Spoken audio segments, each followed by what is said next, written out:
Now we're going to real quick on Honda starters, on installing and just a brief overview on these things. We're going to try and make it fast because the phone battery's low. Alright, so this machine had the stator out of it. It's had the front cover out. It's had a lot of work recently, but this is Versachem caliper grease. It's a blue synthetic caliper grease. It is my absolute favorite for a lot of different reasons. But one, it gets real hot, or excuse me, if it gets real hot, it doesn't do any. I mean, it's good negative 45 to 425 degrees. So unless this thing catches on fire, we're pretty good. So I get some of that. It's good kind of clear looking. I hate grease that looks like it hasn't really been refined, and I'm not really, see, most of that's still on my finger. There's a taper right there where the hole isn't just straight in, it's got an angle cut at it, and that taper is for this O-ring. This is where people have some issues. That O-ring gets stuck, especially if it's new, or it's been corroded real bad, or machine set outside, because it stops water, and when it stops it in there and it corrodes in. So that's lubricated. This is lubricated. There are some teeth here. There's two gears, one there and one just a little, or excuse me, one right here and one just a little below that. I'm going to just move this out of the way. Go ahead and set that where it's kind of on the pedestal. And real careful, kind of guide this in. And see how we shake it back and forth, and that lets them gears find each other, so we're not hammering it in against its own gears.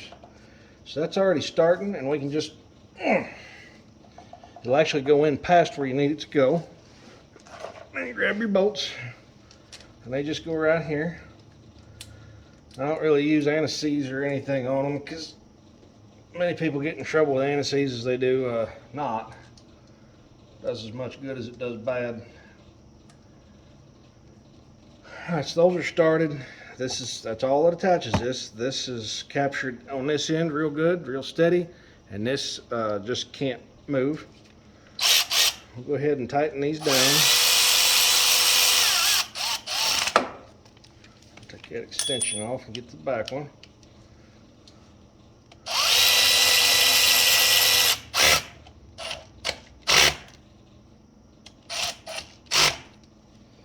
Alright, now this is the other part where people get in trouble, is right here on this stud. And this sounds stupid, but it is. It's an honest thing here. There's a washer there. The washer goes between the nut and the cable. Why? Because if there's no washer on it, it'll twist it. Now here's the other thing. This nut here isn't for show.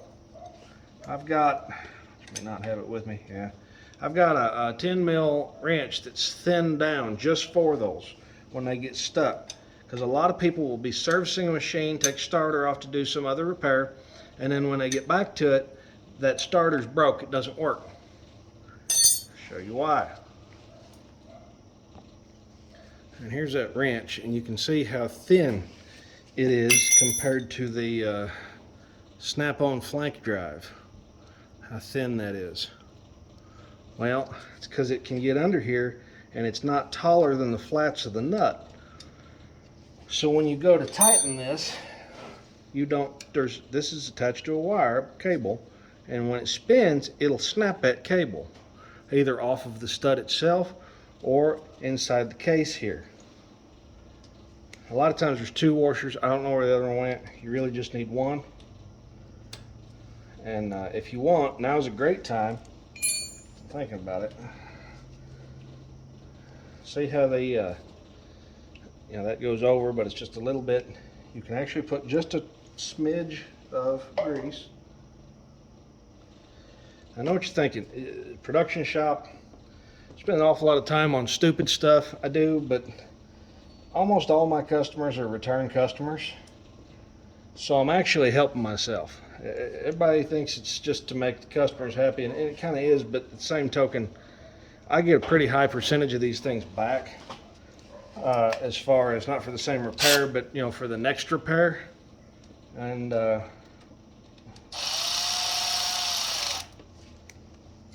when you get one that you're going to repair for something else, and you've already, everything I've touched around it is done to the best of my ability, that is the right way to do that. Hold that nut and then tighten that, and then the stud won't spin.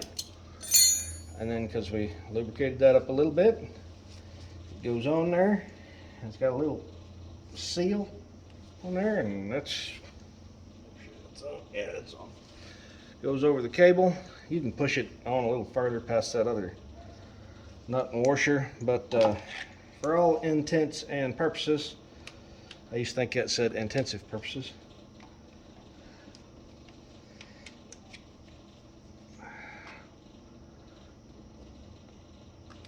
There.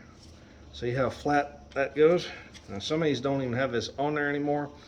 I don't know, if I had an older machine, I don't know that I would go buy a new one, just the boot. But definitely when I replace a starter, I try and make sure I have one on it. Especially on like these Foremans and Ranchers and stuff, where that's kind of exposed. And again, these don't have to be stupid tight, they just have to be pretty snug.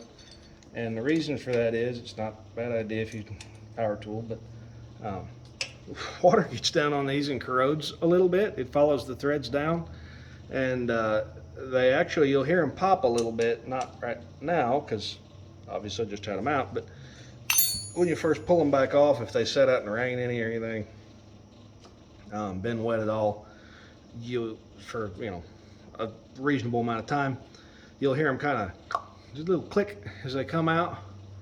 It actually kind of corrode in there. Not bad enough to be worth doing anything about, but anyways, that's probably more than you wanted to know about the Honda starters. A bunch of them are interchangeable. Honda was real good about that. And that's that. Alright, well, thanks for watching. Hey, my hair's growing back. Honda starters, brief overview. The other thing I didn't mention is how to get them off. It's basically the inverse of what you got, except you want to make sure you drive them straight back out of that hole. Now that you know where that machined hole is and how that works, and there shouldn't be anything sticking on the inside on the vast majority of Honda starters. There's a couple places you can get between the case and the starter and use a pry bar, but mostly you'll just want to tap on the starter away from that hole. And that usually works. Sometimes you have to tap them in a little bit just to break the corrosion, but usually they come out pretty slick. And it's just tapping them out. The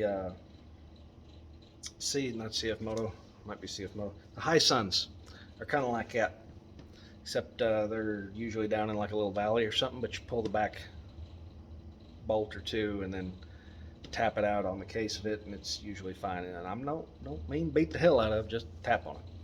But, all right, please subscribe to this channel for more stuff and funness and kindness, and no, not kindness, lies. Anyways, please subscribe. We'll catch you later.